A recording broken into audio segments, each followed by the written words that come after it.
about content as something which a lot of people are failing quietly at. Yeah, they get it made. They do the basics of it. They get it made. It gets posted on LinkedIn or Facebook or Instagram, and it just kind of sinks. It just goes out into an ether where we don't really quite know what is happening or how it's happening. And whilst there seems to be a lot of people who like to blame the lack of performance on an algorithm or some conspiracy theory they've got about the way that certain genders or certain expressed genders are treated on these platforms, the real problem is that there's work that tends to be made on autopilot. And this is going to make a lot more sense shortly. What's missing is that there's nobody actually checking the thinking behind that process of making that content. And we see it in the example, for instance, there was a post that went out last week from Pepsi International. And this post was all about, that cherry flavored Pepsi is the wild teenager who never asks permission and just goes and does it. And what it was read at by a lot of people is something to do with, not asking permission, not asking consent when it comes to, SA. I'll just say SA. I won't say the full word, but that's not the spirit of what they put out there. But at some point, somebody let that go through without actually checking the thinking behind it and the different ways that they may be read. Now, there's a cynical side of me that often thinks, well, that's very deliberate because they wanted to get rage bait in there so people would all come and rage at them and they get great results on there. What I really think happened is that just nobody thought. There was someone who thought that was funny, because it's like they were thinking of the rebellious teenager who does whatever they want. Meanwhile, they didn't think of how else it could be read or understood. Now, and I know that none of us are responsible for, how a message is received, but at the same time, we're businesses. So it is really important to us to know how we are received when it comes to the content we're making online. We've already got this watcher inside our heads, and some people call it the observer, but it's actually a process called metacognition, and it's thinking about your own thinking. There's a part of you that sort of does things on the everyday. You're just doing the work. You're going into Canva. You're making the repetitive stuff. You're putting in the QR code. You're doing the writing or you're using the AI. And then there's another part that's watching you giving that stuff and giving you instructions. Think about it as there's a driver and then there's an engine. We often have our engine running. We're doing that thing that we do with our content creation. But then there's a driver who is the difference between just doing the work and pumping out the content and doing stuff that actually lands in the way we want it to land, unlike Pepsi. That's definitely the poster child for not using metacognition. And it was a fancy word, metacognition. I don't want you to think of it as metacognition. I want you to think of it as the thinking behind the doing. And this is where we go into a lot of what we do in business. We like to create things that we can do once and never have to touch again. And unfortunately, in a world of your social media channels, newsletters, website content, even YouTube and that kind of thing, that automatic one and done doesn't really cut it, and it never really did. I think once upon a time we had this idea we could make a radio ad or a television ad and just whack it out there and never have to change it. But the reality is people do change. At their very core, they don't change, but their tastes, their likes, the trends do move and do change. And if we're stuck in this one place and we're unable to move on to whatever that next thing is, then that's how we get stuck in our content. And we see this all the time with people, and I see it a lot on LinkedIn, and people saying, oh, I used to get 100,000 views of my content. Now I only get 20,000. It's disgusting. I'm being black banned and I'm being shadow banned. And they've got all these excuses for what's going on. But the reality is, but sometimes the era of the content you're producing has ended, particularly if you're producing really basic how to use Facebook content. That was relevant 10 years ago when Facebook was still relatively fresh. Now there's an assumption that people understand what Facebook is and largely use it. So the actual learning curve has gone up. So if you need to lift your content from that basic stuff, you need to go up to the next level now.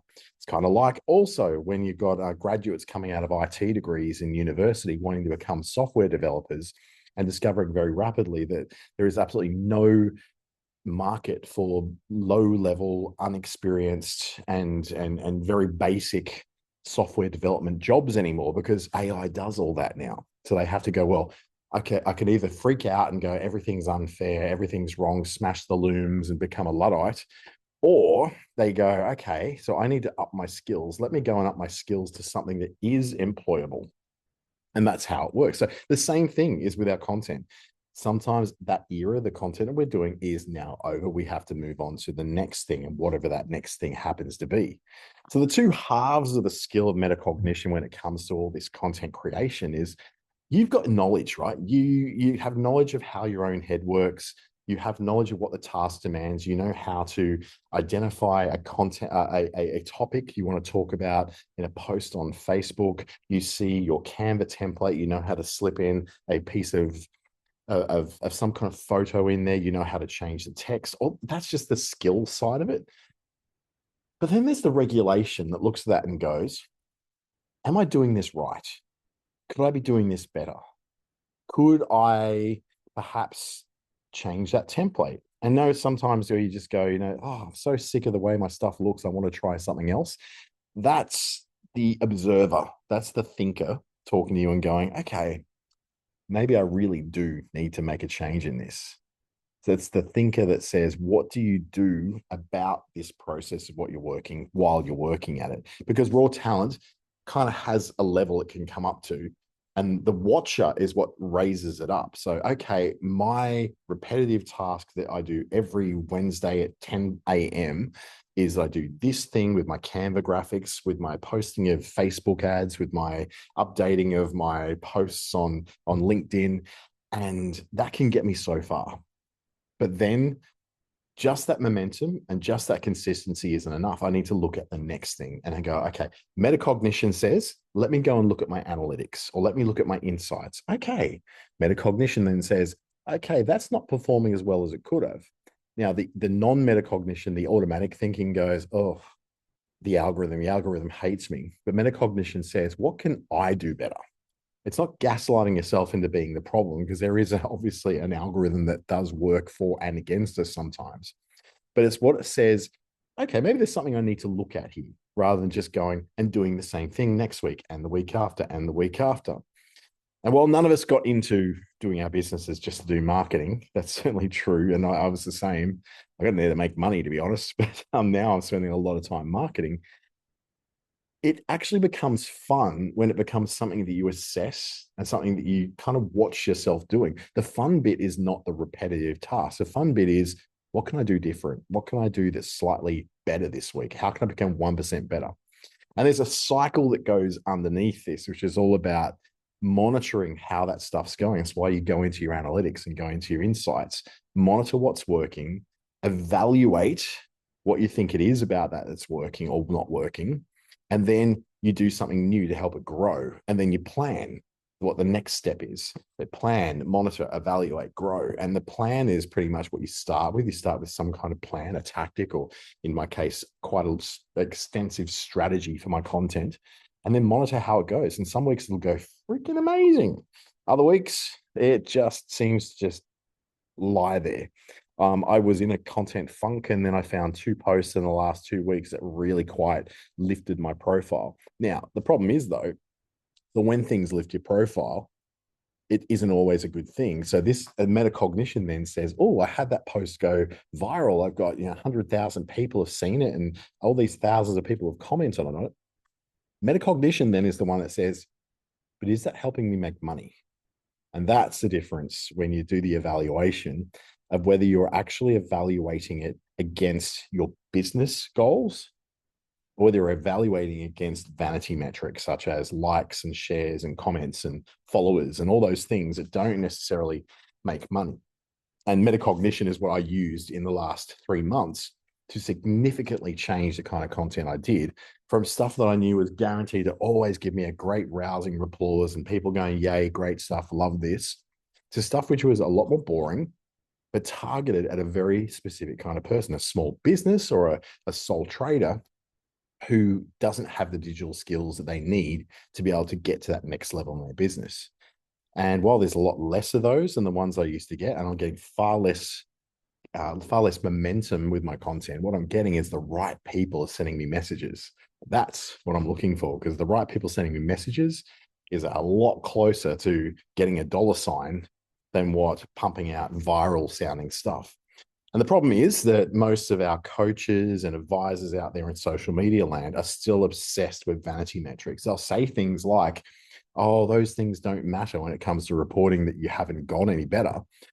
But they don't focus on what the thing is that does matter, which is actually conversions, customers, conversations leading to those things, rather than just people hitting like or happening to see what you're producing. So the first phase in the planning is where we stock take what we're good at, what we know how to do, and what we know how to communicate. So you can say, for instance, if you are someone who works in, say, complementary medicine, you're a naturopath, and you're saying, okay, what I'm good at is helping people to feel good about themselves and matching a diet or supplement plan that actually helps them to continue to feel good about themselves. I'm really, really good at that as a naturopath. Then you align that to an audience. So, yeah, well, who is that audience? Who are the people who are likely to be interested in this? And you probably notice that most people who have an interest in naturopathy are probably not people who also have an interest in that allopathy or allopath or whatever it is, the pharmaceutical and the medical side of medicine. So they tend to be people who think a little bit differently. They're very nature oriented. They tend to think in terms of limiting the amount of chemicals, forever chemicals. They're not fans. You look for those people. That's your audience. The people who think a little differently. They don't follow everything. It might be a little bit skeptical. They could be a little bit, hostile towards the establishment even.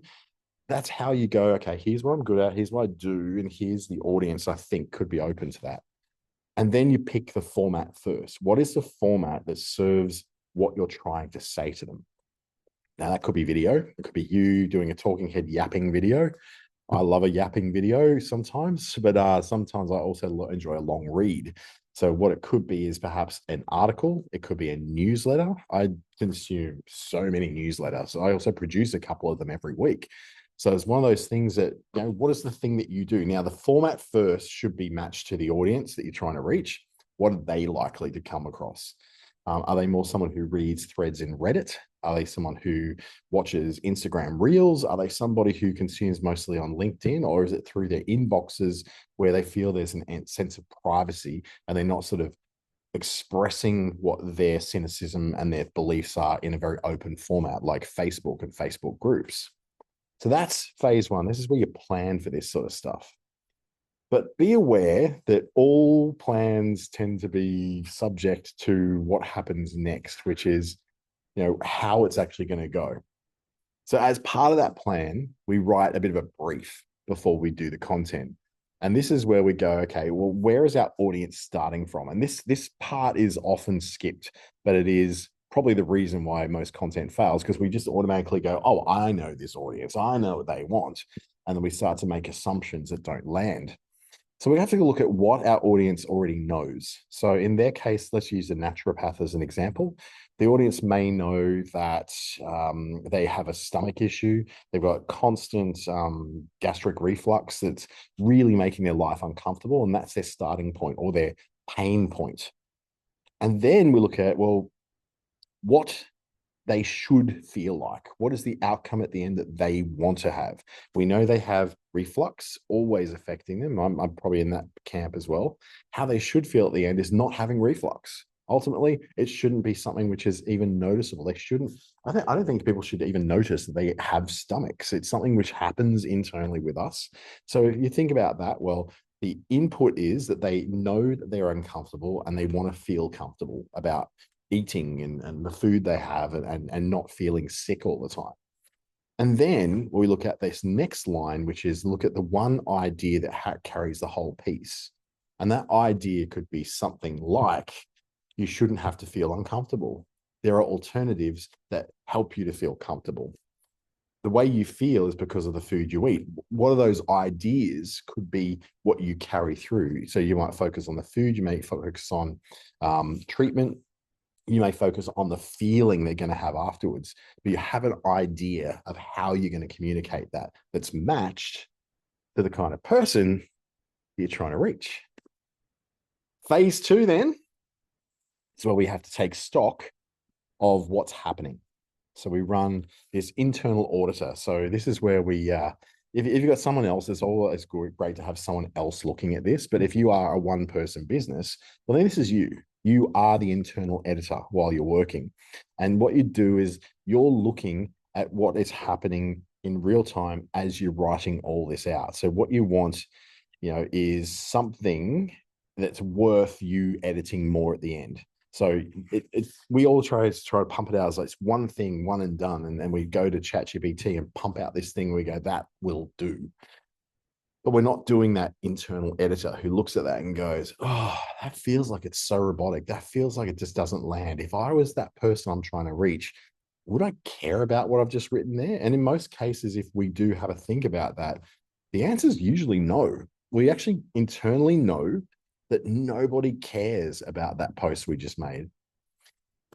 Hard to write means a gap exists. So if you are having trouble writing something on your own without ChatGPT or any sort of AI tools, you've found something that you don't actually fully understand yet. It's something you're doing which you thought, wow, I thought I understood this, but perhaps I don't because I'm really struggling to explain it. So you go fill that knowledge, you go work that out. And that's where your ChatGPTs and Geminis and Claudes can come in handy because they can do all that research work. You can read and go, okay, it will give you then that idea you want to have that carries through your content. And then we stop and diagnose. If a draft is not working, if you look at it and you go, this is crap, I absolutely hate it, stop and then diagnose what it is that's wrong about it. It could be the words it's using. It could be something that feels disingenuous. It feels like it's fake. It feels like it's not you. But you've got to understand what it is about that doesn't work. We don't just look at it, read over it and go, yep, ChatGPT, yeah, that'll do. That era has come to an end very abruptly. Remember, we only got ChatGPT like 4 years ago, less than 4 years ago. So already the era of copy and paste from these tools is absolutely gone. It's not something we have the ability to do anymore because we still have to be very involved in what we're going out there. This is where the idea of cognitive bias comes in. It's an illusion of explanatory depth, which sounds very, very fancy. But we believe that we understand things far better than we do. I'll say that again. We believe we understand things way better than we actually do. And the moment that we try to explain to someone in very clear, simple terms about what it is we do, or that thing that we do, the illusion shatters. And this whole problem we get when, for instance, someone has to stand up and do public speaking and explain to someone how something works and they really fail at it, confidence absolutely is shattered along with that illusion. And this is why writing isn't just writing. Writing is actually an act of thinking. It's the act of explaining what you actually know. And this is where we get stuck, as we often get outside of our knowledge area and try to put a square peg in a round hole. We try to take this thing that we do. Let's just use the naturopath again as an example. The naturopath who says, I'm going to explain all about stomach acid and the interactions of different chemicals and things in the stomach. If they don't really know what they're talking about, then that illusion of the depth of what they know is broken and their confidence slips a little bit. And they feel bad about that. So with that cognitive bias, we have this idea in us that we think we know more about this than we actually do. We need to reach that point to understand where our weakness is so that we can work either around it or through it. If we know we don't know what it is, we go and find out what it is. The trouble is what we're doing is outsourcing all this to AI. So we're going straight to ChatGPT and saying, I don't know what this is. Explain it to me like a 5-year-old. And you get it back and you then try and explain it to people like a 5-year-old out there.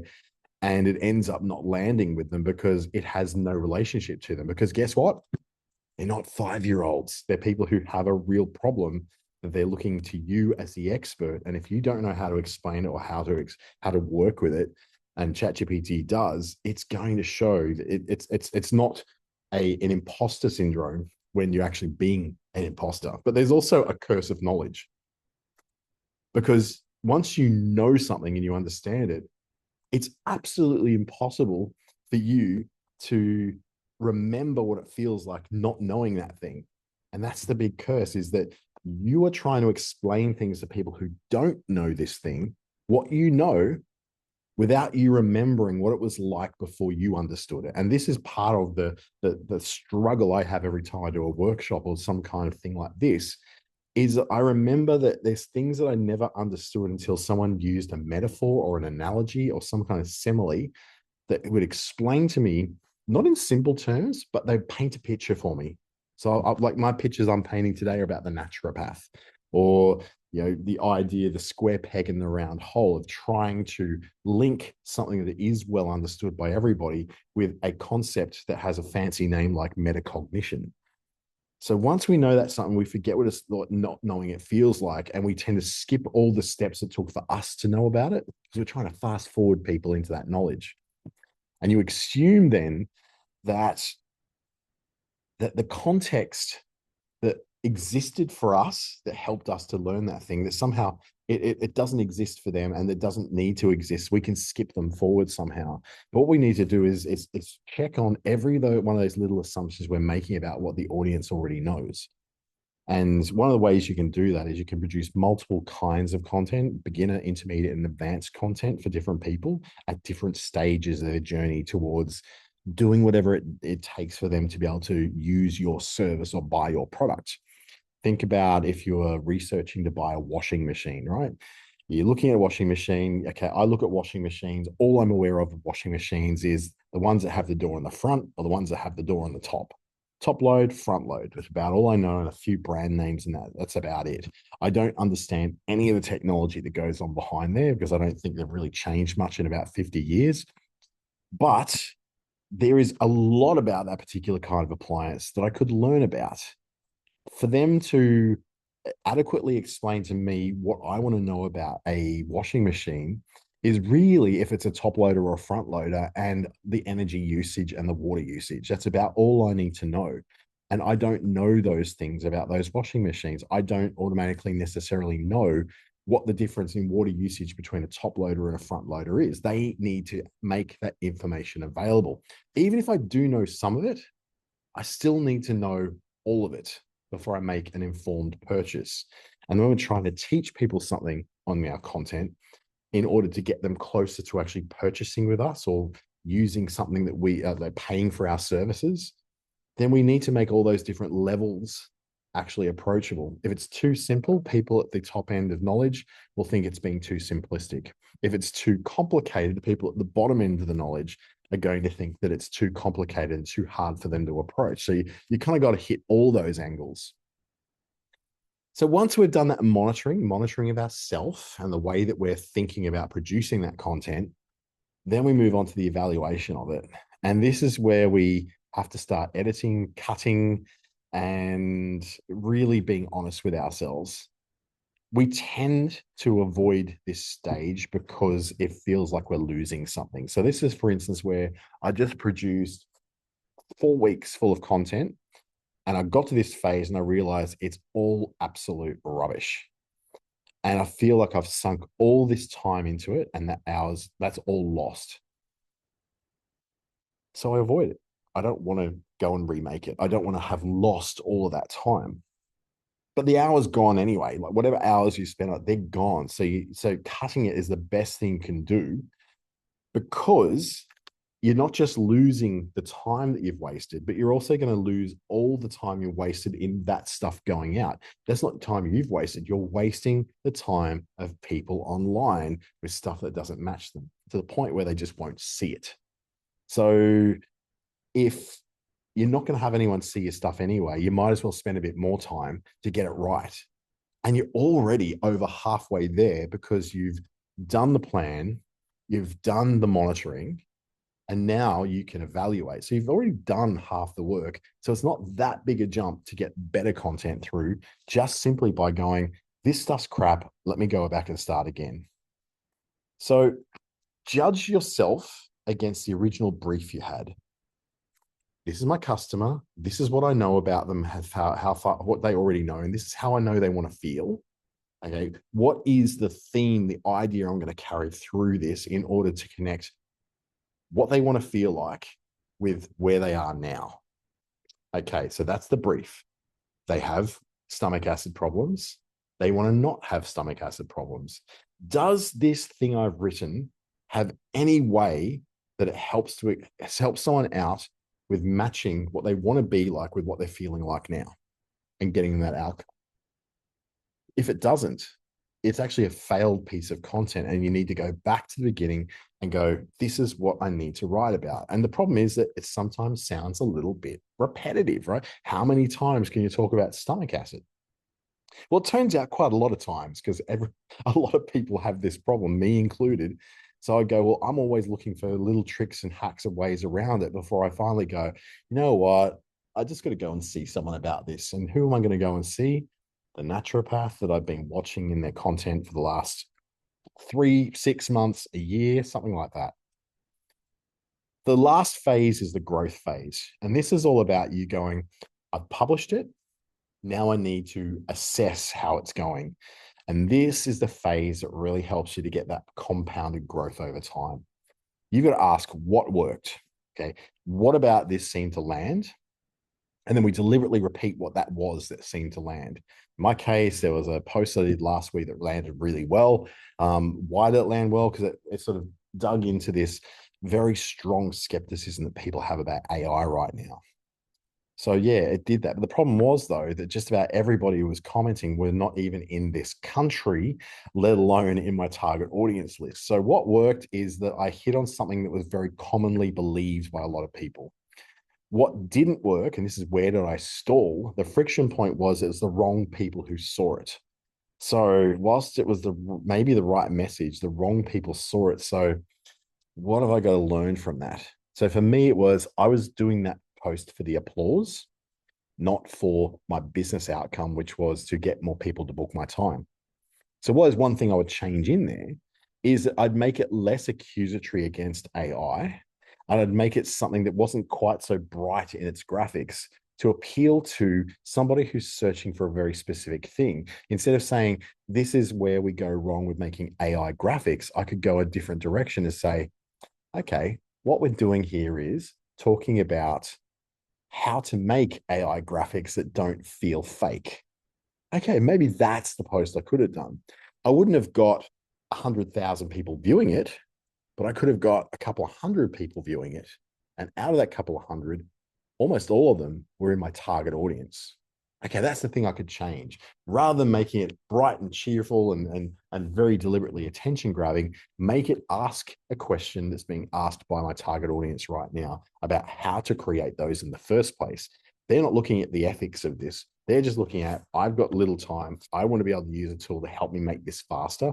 Then I answered that question, not this other thing I was talking about, which is far more academic. But metacognition in the age of AI means that we have drafts coming out in seconds. And that's the key word there, drafts, not the final thing that we copy and paste into Facebook.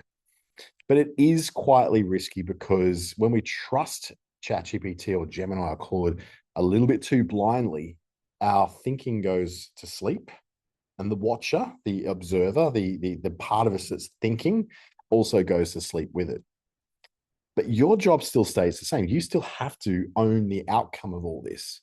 So you have to be what they call a human in the loop of that AI. So whilst AI will do these amazing things and come up with these amazing connections and it knows a lot and it's got a lot of knowledge and information in there, you're still the one that knows that customer. You're still the one who knows who you're trying to reach. You're the one who has conversations with them all the time. So you need to bring that in. You know that the thing that ChatGPT is going to pump out is very well written and very organized and very cool, but it actually doesn't speak to that audience at all, the actual problem that audience is having. The tool is only as good as the thinking you put into it. So when I use AI to do my writing, it's something which I do in partnership with AI. It's like a sequence of questions. What's the topic you want to talk about? Who is the kind of person you're trying to talk to? What is the thing you want them to feel at the end of this? And then finally, what is the story you want to add to this? So it's getting my background experiences, stories, matching up with my particular group of people I'm trying to reach in the way that I want to reach them. And also, another question could be, what format are you using for that content? I know this feels all very academic and all very theoretical. There's going to be a lot of these other webinars coming up where I'm going to show you how to build those. There's one coming up called How to Make AI Sound More Like You. And that's essentially what I'm talking about, is how we build that sequence of questions that helps you to clarify exactly what you want your AI to be able to help you to say. So what it does, the first draft you get is so close to being right to copy and paste, but you still have to tweak this, tweak that. Okay, great. Now it can go out. It's the difference between spending 2 hours to come up with the right post and spending about 5 minutes. Because, out of that 5 minutes, AI will take 1 minute to do it. The rest of it, that 4 minutes, is you just tidying it up, or maybe adding a Canva graphic that's going to work in there as well.